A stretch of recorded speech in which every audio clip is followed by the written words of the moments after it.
16 बरस के हमर उमरिया पियवा की 25 सखी रे पियवा की 25।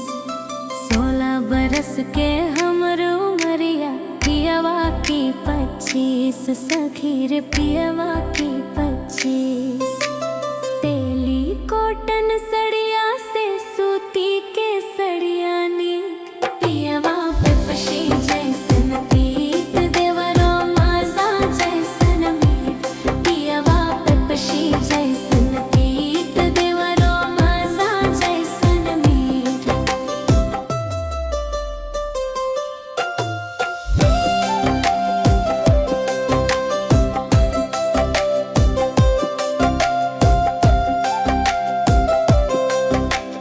पिया बसे हैं सखी कोलकाता शहरिया। देवर रोज घुमाए रोजो जमुई की बजरिया। अरे पियवा बसे हैं सखी कोलकाता शहरिया। देवरा रोज घुमाए रोजो जमुई की बजरिया। अहो गोरी गोरी मेरी सुरतिया पियवा को लगी मलिन सखी रे पिया को लगी मलिन। सूट सलवार छोड़ कर अब जींस पहनवाई लगे। पियवा पे पशी जैसन तीत देवर मजा जैसन मीठ। पियवा पे पशी जैसन तीत देवर मजा जैसन मीठ। तेली कॉटन साड़ी से सूती के सड़िया निक। पियवा पे पशी जैसन तीत देवर मजा जैसन मीठ।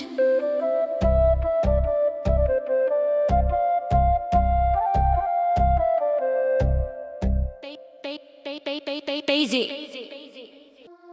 16 बरस के हमर उमरिया पियवा के 25 सखी है पियवा के 25। 16 बरस के हमर उमरिया पियवा के 25 सखी है पियवा के 25। तेली कॉटन सड़िया से सूती के सड़िया निक। पियवा पे पसी जैसन तीत देवरा माजा जैसन मीठ। पियवा पे पसी जैसन तीत देवरा माजा जैसन मीठ। पियवा पे पसी जैसन तीत।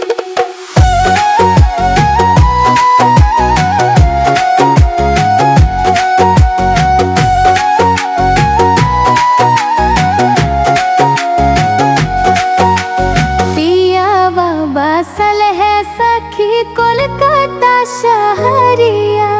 देवरा घुमावे रोज जमुई बजरिया।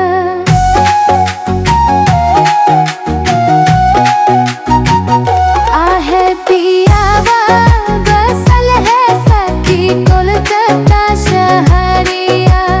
देवरा घुमावे रोज जमुई बजरिया। क्या ही गोरे गोरे हमर सुरतिया पियवा के मालिन सखी है पियवा के मालिन। सूट सलवार छोड़ के